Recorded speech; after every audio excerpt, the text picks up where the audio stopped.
In Matthew 27,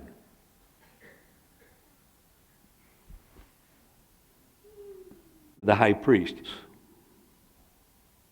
went to the Roman governor and said, look, you better make this secure.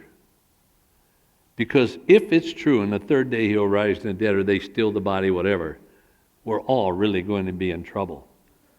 So Pilate said, a guard you have, and used the Greek word Koustodia for the Roman guard, is a very specialized, like Green Berets or Navy SEALs, and said, a custodian you have, go make it secure.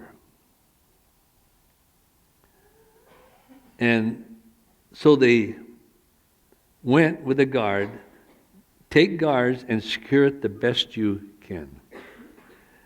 And so when they took the guards, they sealed the tomb and posted the guards to protect it. Now a custodian was a 16-man security unit. Flavius Viridius Renatus, a Roman historian, right about the time of Christ, wrote a book, and in there he described the guard unit and wanted them to go to encourage the same discipline as the time of Christ. And the guard unit was 16 men. Each man had 3 to 5 weapons on him. They used psychological warfare. On their massive helmets, they had black and purple feathers that went up another 2.5 feet.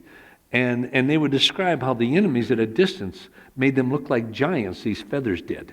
And they used a little bit of psychological warfare. And each man was trained to protect 6 square feet of ground. And the 16 with 4 on each side were supposed to be able to protect, I forget how many square feet, against an entire battalion. And it says the guard was placed at the tomb. Now normally what they did, they would play, whatever they were protecting, they'd put a unit of 4 right in front of whatever they were protecting. The other 12 would be asleep or resting with their feet in and their heads out, resting in a semicircle. And then every 4 or 6 hours, they'd wake up another unit, and they would go on guard, and then the other 4 would go to sleep.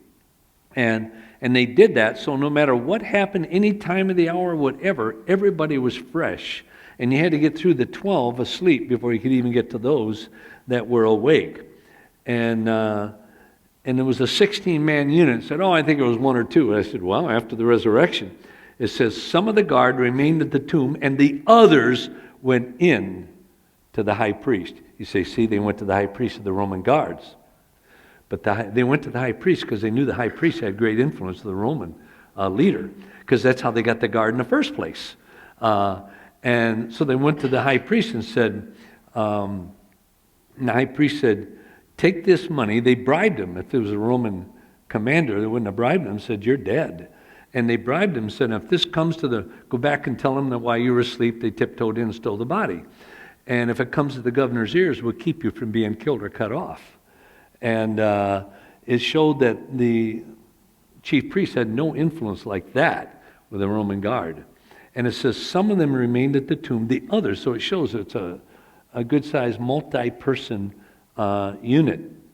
And it says they posted the guard and sealed the tomb. The seal is made up of 2 pieces of rawhide, where they had clay packs in the 4 outside extremities, and then a large clay pack holding the cross together of the leather with the Roman insignia embedded in it. Now the Roman insignia and the seal did not make it more difficult to open it.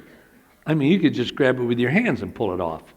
What it did is authenticated that what the guard unit was guarding was there and all. And when they put that seal on it, the guards put their lives on the line, that whatever, like in this case, the body of Christ was there, and then they would seal it. But also, the seal carried so much authority, there's many accounts that when the Roman seal was broken, the FBI, CIA, and national intelligence agencies of the Roman Empire was thrown into finding that man or men. And they found it was crucifixion upside down, or burned in a fire started with their own garments. And when that happened, trumpets were blown through the land to remind everyone of the discipline of the Roman army and to fear it.